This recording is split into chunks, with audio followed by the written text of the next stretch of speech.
treasure hunt that's also educational. Allison's learning about geocaching in Manitowoc this morning. Good morning, Allison. Good morning, Pete and Rachel. If you are familiar with geocaching, you can find out a lot more this Saturday at the Wisconsin Maritime Museum because they're getting into geocaching, letting you find some treasures and learn a lot about maritime history here in Manitowoc and Two Rivers. Keith Meverden is a maritime archaeologist. Doesn't he sound like a treasure hunter in a movie or something? He does. I think they should morning. base a movie on his job.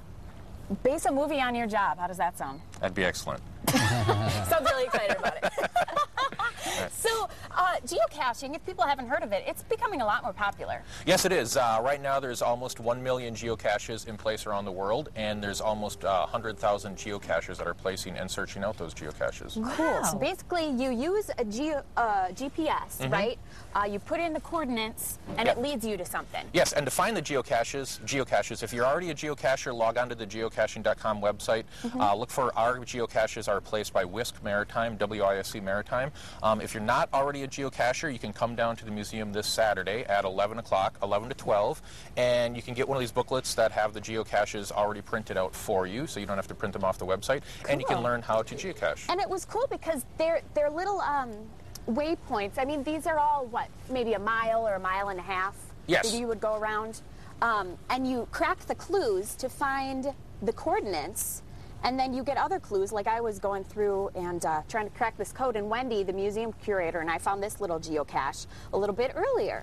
We saw that it wasn't you, it was her, but not that I... Well, if I would have looked long enough, we have limited time. We don't have time for me to all right, climb the fine. tree. But Keith went and grabbed this one. We won't tell you where it is because it's a secret. Yep. What kinds of things are in here? Yeah, this is one of our other geocaches that people have been finding here in Manitowoc, and we have a little logbook where people can sign in when they find it. You can sign in on the logbook, and you can also sign in on the website. Of course, there's a little instruction sheet if you're not a geocacher and you stumble across it. It explains what geocaching is. And then people tend to leave little tokens and mementos. As you're geocaching, you can have a little pocket full of goodies that as you find the geocaches, you can exchange them with. We have little sea creatures, a little token for an engine tune-up. Nice little advertisement there. Good for one free motor inspection. Yep. And we have a little parachuting hippopotamus, and we have a bottle opener in here. So as you're geocaching, you can bring along a little momentum or a token. You can exchange it and leave one of your own. Neat. And Keith, this is pointing out this Saturday, you know, if you want to borrow a GPS, you can do that.